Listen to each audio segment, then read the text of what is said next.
And I would just like to welcome all of you. I'm Joyce Kulhawik, and I'm going to be moderating this roundtable discussion. And my connection with Tina's Wish really happened when Tina's Wish reached out to me because they knew I was a 3-time cancer survivor.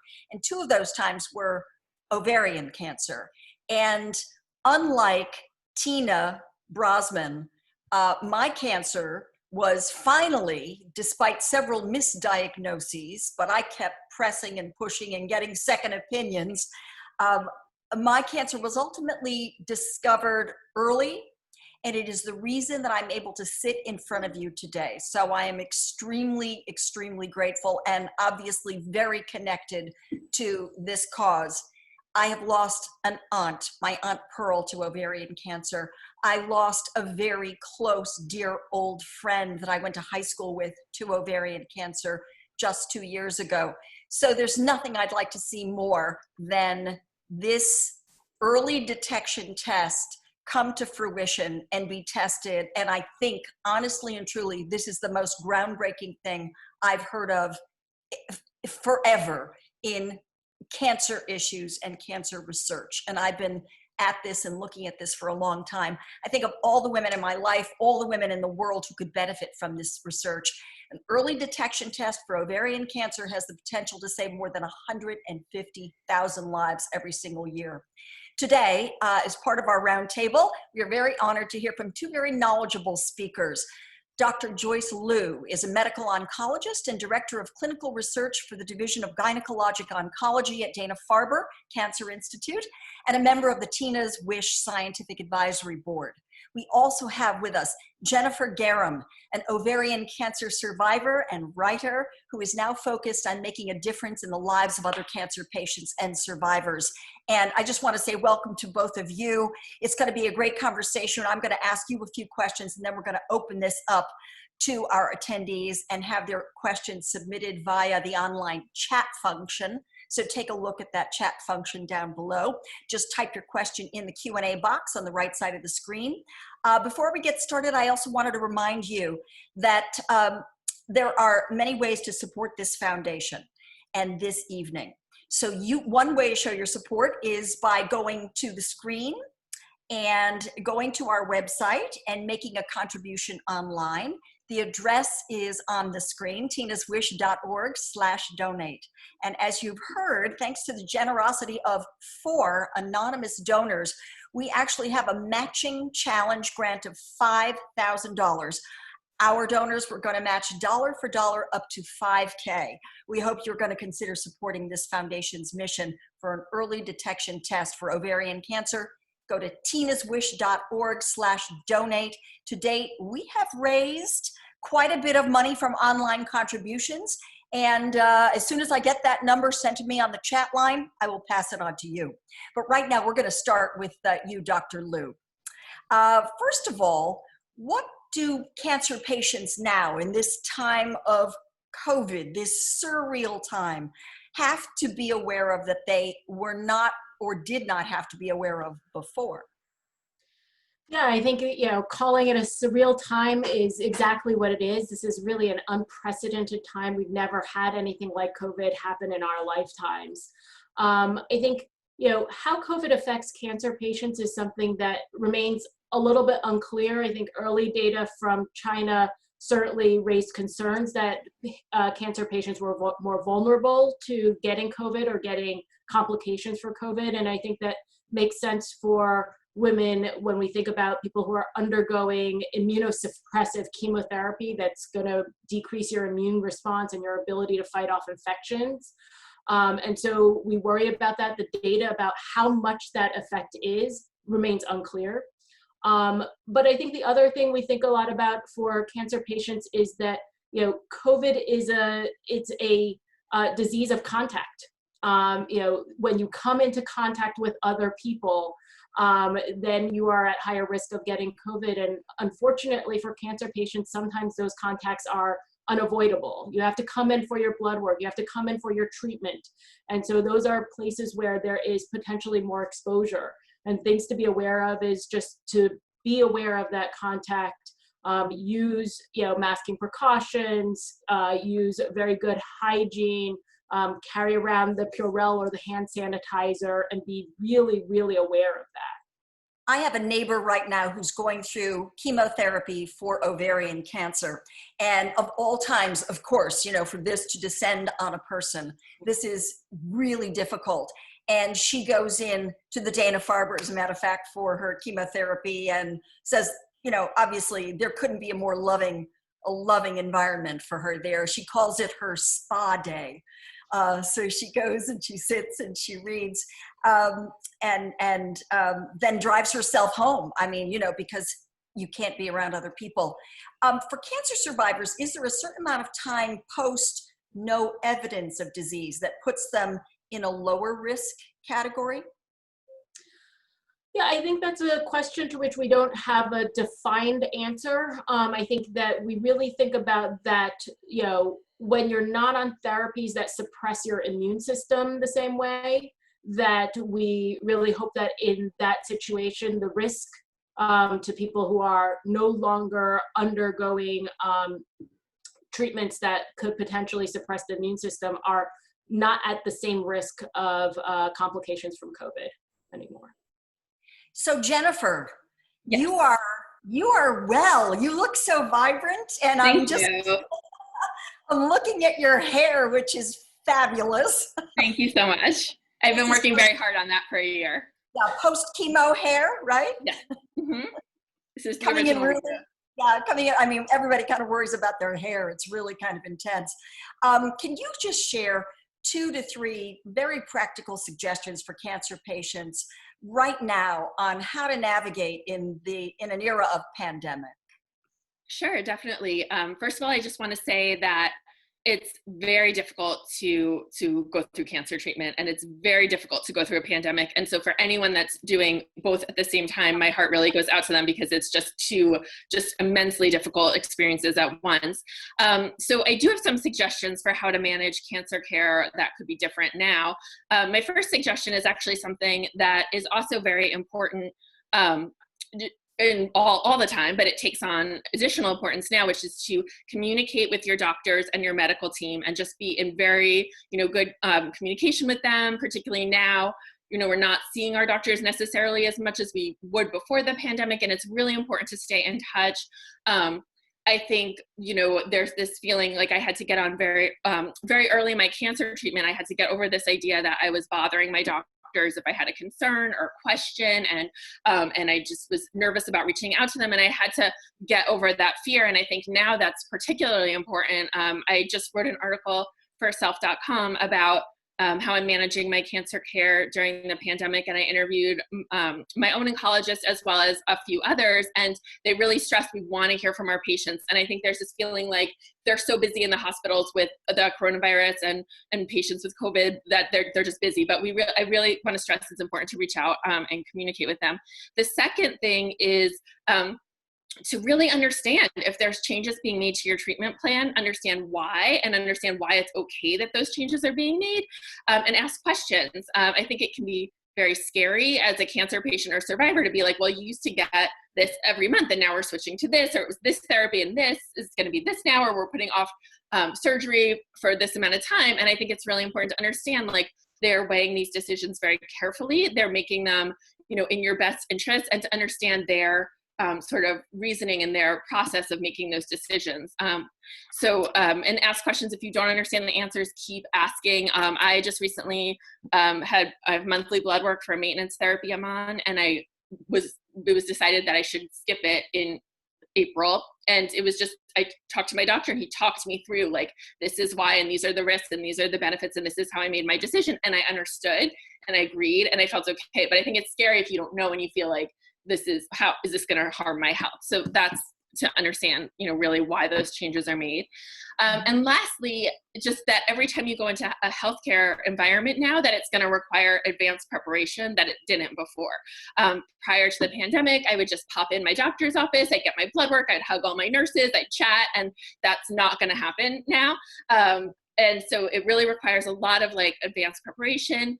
I spoke to my medical team before coming in for blood work to really understand what are the safety precautions you're taking, what am I going to need to do, what can I expect when I come in. And I think that's helpful to put your mind at ease. Like, these are the precautions they're taking, and I'm going to be safe, or safe as possible, and this is why. And just to know that in advance and not wonder. And the other element of advanced preparation is when you're going to chemo. When I was in treatment, I had friends come to chemo with me, and it became this really social, fun, even thing. And that is not possible right now. So prepare in advance for chemo, although, books or music or anything you need to make yourself feel as comfortable and as not lonely as possible there. Even I was thinking you can contact friends and say, can you text me at 10 a.m.? That's when I get bored, or that's when I'm waiting for the blood work results before I start, and just kind of set that up in advance and prepare so you don't feel so lonely and so isolated. And I always really loved getting texts, checking in, when I was getting a scan, it was scan day, and people saying thinking of you. And so just kind of really prepare everything you'll need in advance. Everything you just said is so important. Number one, don't be afraid of bothering your doctor. I mean, honestly, I bothered my doctors when I had symptoms they couldn't explain, and they kept saying I was all right. That I bothered them is the reason that I'm here and alive today. So we have to know that doctors, good doctors, welcome and expect to be bothered by patients who are legitimately concerned and want to take charge of their own health. So that's huge. And I think a lot of women have sometimes a lot of trouble speaking up. The medical profession seems like this hierarchical thing, and the doctor knows more than I do. But in fact, you're living in your body, you know your body really well. And the other thing, no question too small. I would call up sometimes and say, look, I'm not really feeling well today, and I think I've noticed a spot, I've noticed this. And my doctors were always there for me, no matter the questions. And even if I asked it 3 or 4 or 5 times before or whatever, I wasn't hysterical, but I was vigilant. And I think all this is huge. I just wanted to mention again that I said you could support the foundation in many ways. So I just want to remind everybody to continue to follow Tina's Wish on their social media platforms. You can follow on Facebook, Twitter, Instagram, LinkedIn. They are at Tina's Wish. Please help Tina's Wish share their mission of early detection. It's the difference between life and death. Dr. Liu, I have a question about antibodies. Do you recommend that cancer patients and survivors take an antibody test? That's a really good question. I think that our hope is that one day we can recommend that, but right now I would say no. The antibody tests that are out there right now are just not accurate enough. And so you can get false positives, you can get false negatives, you can be reassured when you shouldn't be. And I think that it's not ready for prime time yet. Exactly. That's just as dangerous. And do cancer patients and survivor levels if it's irrelevant, that we don't even need to think about, levels at this point. I think, we don't really know what levels mean yet in terms of the antibody serologies. I think that's part of the work that we still need to do to understand, does a high level mean that you're better protected or not? And that's part of the work that still needs to be done. We'll have to figure out, certainly as the weather's getting nicer, a lot of people have a bunch of questions about COVID. Is this going to be helpful in terms of the COVID environment? But also people are eager to get out and not be isolated. And I think that's a particular issue for cancer patients who are going through chemotherapy. Is it not? Do you hear that from your patients? Absolutely. I think it's really, as Jen was saying, I think it's, it's incredibly hard to go through therapy. It's incredibly hard to be sort of stuck inside a house, or an apartment or wherever it is you are. And I think especially as the weather gets nicer, I think all of us are coming down with cabin fever with this, urge to get outside of our homes and see sunlight. Yeah, just a bit. Jennifer, has that been an issue for you, the isolation, and what are you recommending to people? It definitely has been, both in terms of just sort of physical and emotional Yeah.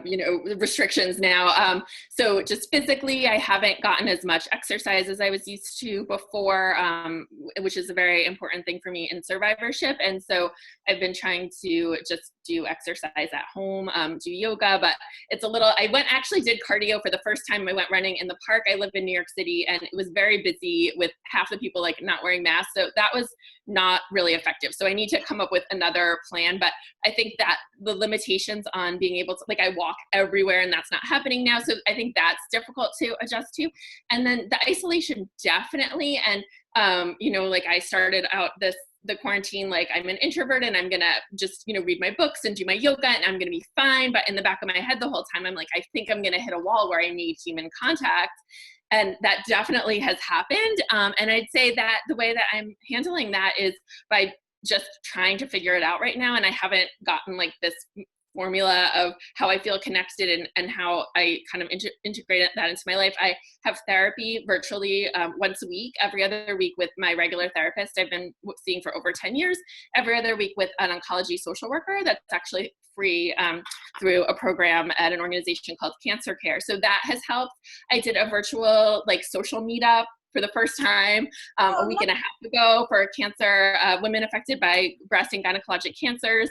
I really love being involved in the cancer community, so doing things like that. But I have to say, I haven't been chatting with friends a lot on the phone or Zoom calls or parties or anything. So I really need to find, because more meaningful ways of connecting than just DMing with people on Instagram or commenting on people's posts. So I'm sort of in search of that and hope to find more. I definitely felt that Zoom meetup was fun, and Zoom isn't a replacement for human contact, but that was a step in the right direction. So I'm still working on that. So TBD. Because we're communicating today, and this couldn't have happened any other way. So amazing. So Dr. Liu, I have a question about this. And this is something post-pandemic. Tell us a little bit about how facilities are opening up post-pandemic, what types of appointments are going to be live versus virtual.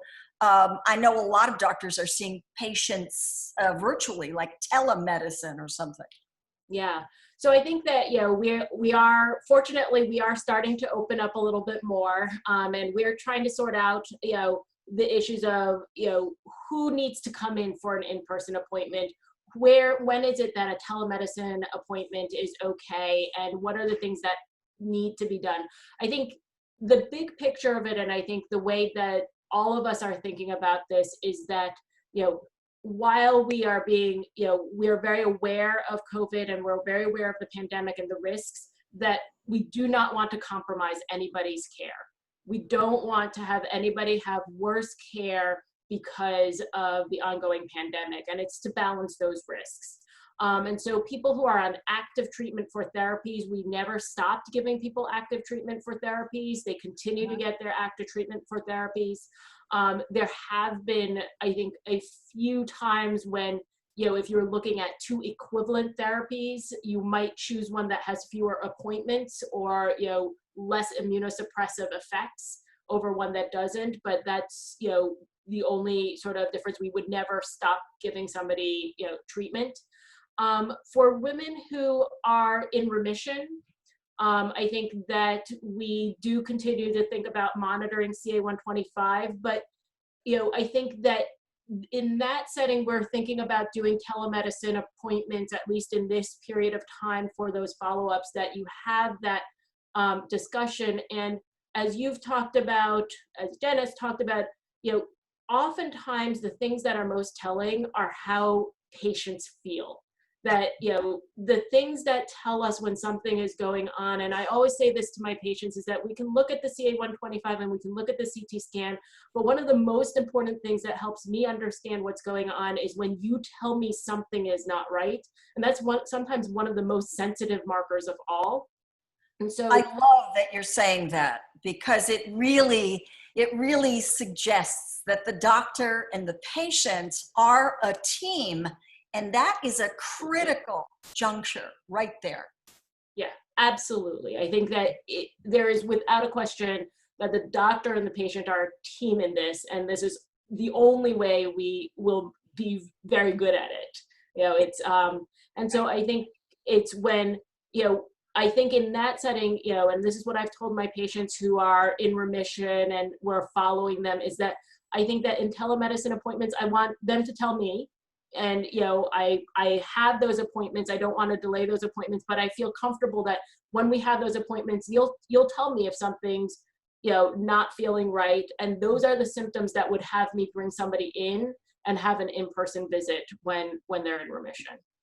I have a question this is actually for either of you. What do you tell people about, proximity to you? I mean, Jennifer, have you had to tell anybody, hey, please put on your mask or don't touch me?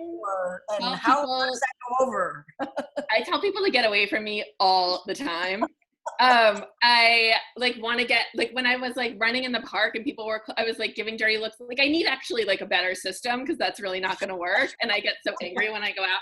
I was I want to put a sign on my shirt that said I'm a cancer survivor, give me 6 feet, please. But I definitely say things. I actually said something today when I was getting coffee, and the barista was out talking to his friends in a SUV, and his friends were not masked, and his hands were all over the vehicle and everything. And then I ordered, and he went back into the shop, and I said, hi, do you mind just washing your hands first? I'm just in a high risk group and I'm concerned.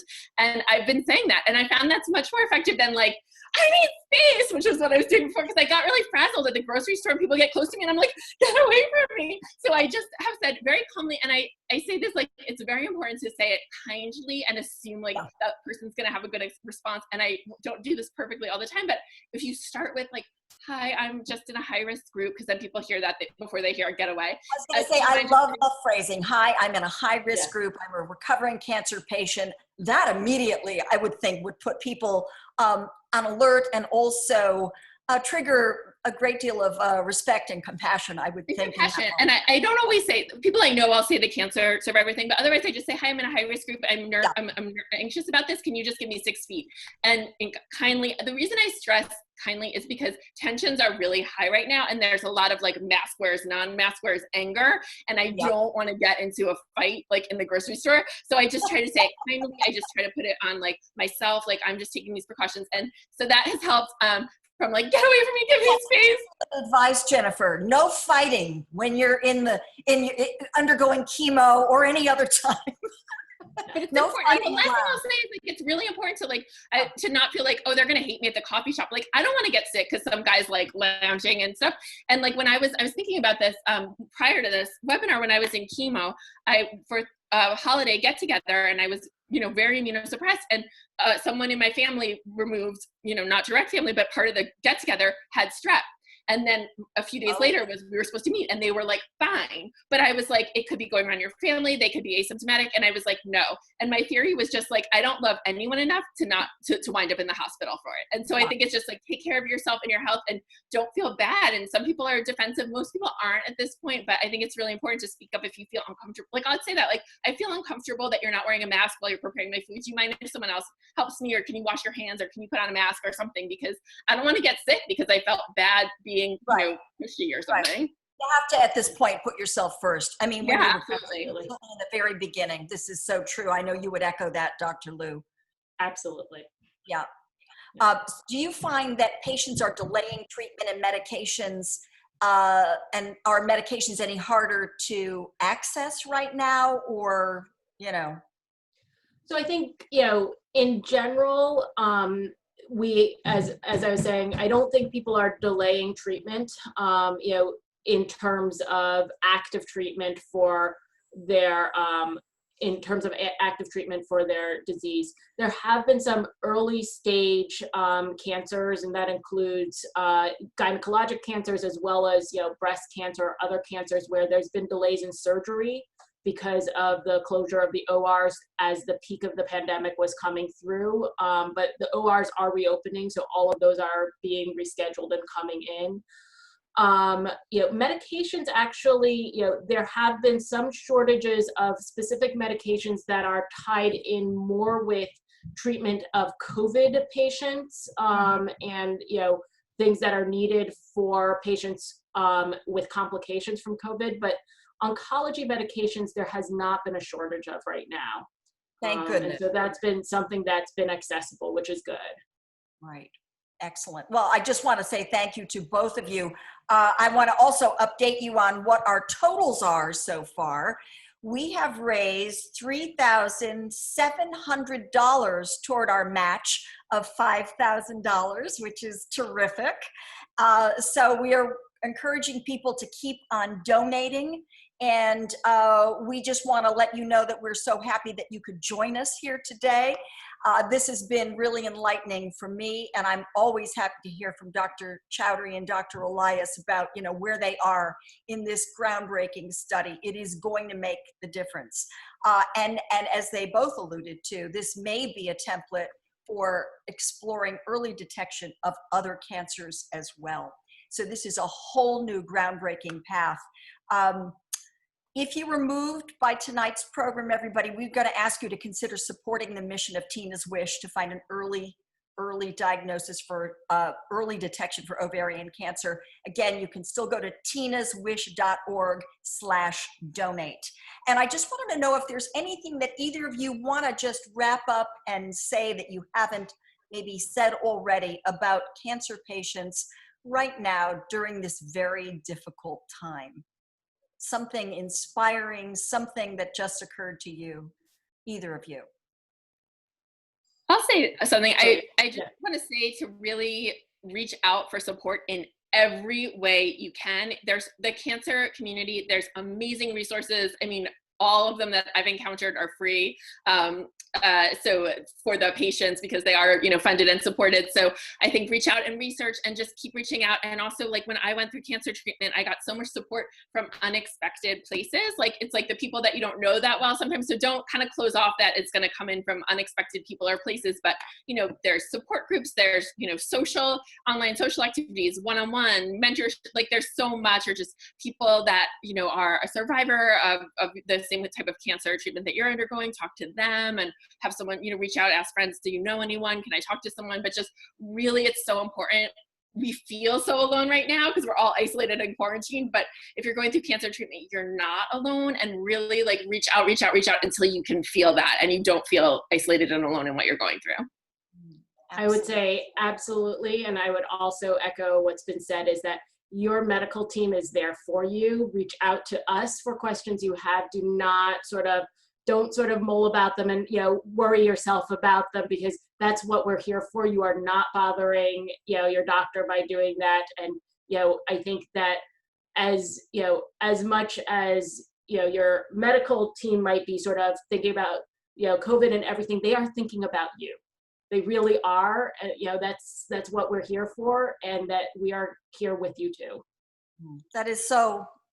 That means everything. It really does. So we thank you. I mean, you're a good doctor loves you, essentially, is what you're saying. And what I discovered was that there was, as you referred to, Jennifer, just a tremendous amount of love out there for people who are going through things like cancer, and that it comes from unexpected places. And there are people out there right now, everybody involved in the Tina's Wish Foundation is out there saving lives, and they're going to save the lives of people they will never meet, as will everybody who participated today. You are helping to save lives, and that is what is going to move us all forward, and it's all there for us. So I just want to say thank you so much for your time today, and also tell you that we have a grand total of an amount that's been raised, $43,850. That's fantastic. We want to say thank you to our sponsors, to our friends, and everybody who rose to the matching challenge grant. Thank you, thank you, thank you. Have a lovely evening, Jennifer and Dr. Lou, and have a lovely evening, everybody who joined us tonight. Thank you.